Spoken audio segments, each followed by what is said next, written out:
بچوں، ہم اپنا سبق جاری رکھیں گے دار کا مارا۔ بہرحال رمضان جو نے اپنے بیٹے سمجھو کو اس ہنر کے تمام مسرات اور موڑ سکھائے تھے، اور سمجھو نے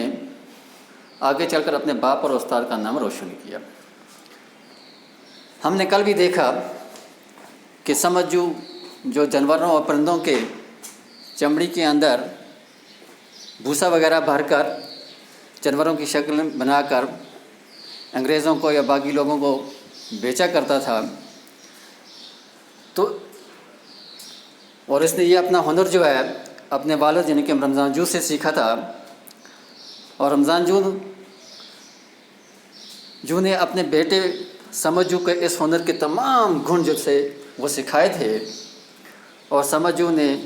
اس ہنر میں اس کام میں آگے چل کر اپنے باپ اور اپنے استاد کا نام روشن کیا۔ بانڈ کے دکاندار حلقوں میں یہ بات مشہور تھی کہ ایک دن سمجھو کے ہاتھ سے بنا ہوا سنہری کلگی والا جنگلی مرغ دیکھ کر ایک انگریز کرنل کی جوان لڑکی نے چناک سے اس کے کھردرے میلے کے چیلے ہاتھوں کو بوسہ دیا تھا۔ یعنی کہ یہ اس کام میں اتنا مشہور تھا، اتنا ہنرمند تھا کہ بانڈ کے دکاندار حلقوں میں وہاں پہ جو اس کے اڑوس پڑوس میں لوگ تھے، بانڈ کے ارد گرد جو دکاندار تھے، اور وہاں کے حلقے میں یہ بات مشہور تھی کہ ایک دن ایسا ہوا ہے کہ سمجھو نے اپنے ہاتھ سے ایک سنہری کلگی والا جنگلی مرغ بنایا تھا۔ ٹھیک ہے، تو مرغ اتنا شاندار اس نے بنایا تھا کہ ایک انگریز کرنل کی جوان لڑکی نے جب وہ دیکھا تو وہ دیکھ کر اتنی یعنی کہ وہ اس سے اس کو خوشی ہوئی کہ سمجھو نے وہ اس وقت جو وہ بنایا ہوئی تھا اس کے ہاتھ جو تھے وہ میلے کے چیلے تھے، تو اس لڑکی نے اسے بوسہ دے دیا اس کے میلے کے چیلے ہاتھوں کو۔ سمجھو اور زیادہ دنوں تک حاجی اسماعیل کا کاریگر بن کر نہ رہ سکا۔ سمجھو تھا جو یہ پہلے حاجی اسماعیل صاحب کا کاریگر تھا، اس کے لیے یہ بنایا کرتا تھا، لیکن آگے چل کر وہ اس کا کاریگر ہی نہیں رہا بلکہ اس نے اپنا کام شروع کر دیا، کیونکہ چیزوں کے دام ایک دم بڑھ گئے تھے اور اس کا آبائی مکان جل چکا تھا۔ وجہ یہ تھی کہ جو چیزوں کے دام تھے، جو قیمتیں جو تھیں وہ زیادہ بڑھ چکی تھیں، اور اس کا اپنا جو آبائی مکان جو تھا وہ بھی آگ میں جل گیا تھا، اور گیری لکڑی کے کڑوے گسیلے دھوئیں سے اس کی ماں کو شاہی بیماری لگی تھی۔ ٹھیک ہے، یعنی کہ اس کے گھر میں اتنی غربت تھی کہ جس مکان میں یہ رہتا تھا وہاں پہ دھواں ہی تھا، دھوئیں سے اس کی ماں جو تھی وہ بیمار پڑ گئی تھی، اس کو شاہی بیماری ہو گئی تھی۔ ڈاکٹرز کی فیس بلا کاک، در اور احمد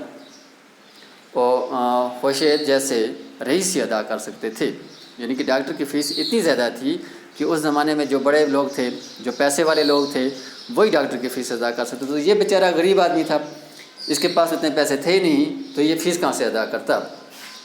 سمجھو مال بنا کر پہلے تو مختلف دکانداروں کو دیتا رہا، پھر کوکری بلکہ ہاؤس بوٹوں میں رہنے والے انگریزوں کو بیچتا رہا۔ شروع میں سمجھو نے یہ اپنا جو سامان جو بناتا تھا، جو جنگلی مرغ بناتا تھا، جو پرندے چرندے جو بنایا کرتا تھا، تو پہلے شروعات میں کیا کرتا تھا، مختلف دکانداروں کو دیتا تھا، دکانداروں کو دے کر کوکری کے دکانداروں کو دیتا تھا، وہ لوگ بیچا کرتے تھے، اور اس کے بعد اس نے کیا کہ وہاں پہ ہاؤس بوٹوں پہ رہنے والے جو انگریز جو تھے ان کو دیتا تھا۔ پھر ملک آزاد ہونے سے پہلے گارڈن صاحب نے بانڈ پر اپنی سگار اینڈ کینڈی نامی دکان بڑھا کر ولایت واپس چلے جانے کی ٹھان دی۔ تو اس کے بعد کیا ہوا، جب انگریز یہاں سے ملک ہمارا چھوڑ گئے، جب ہم ہندوستان آزاد ہو گیا، تو گارڈن صاحب جو تھے اس نے بانڈ پر ایک اپنی سگار اینڈ کینڈی نامی کی ایک دکان جو تھی اس کو بنا کر واپس ودیش چلے گئے، واپس وہ چلے گئے تھے۔ اتفاق سے یہ خالی دکان سمجھو کو مل گئی، تو جب وہ آدمی وہاں سے چلا گیا، اس کی دکان خالی ہوگی، تو وہ دکان اچانک کیا ہوا، سمجھو نے لے لی۔ 5-6 مہینوں کے بعد اس دکان پر بورڈ لگ گیا، سمد اینڈ سنز ٹیکسی ڈرائیورسٹ۔ ایک بورڈ اتنا مشہور ہوا کہ ابھی تک ولایت سے آنے والے سیاہ سری نگر میں اس بورڈ کو تلاش کرتے نظر آتے ہیں۔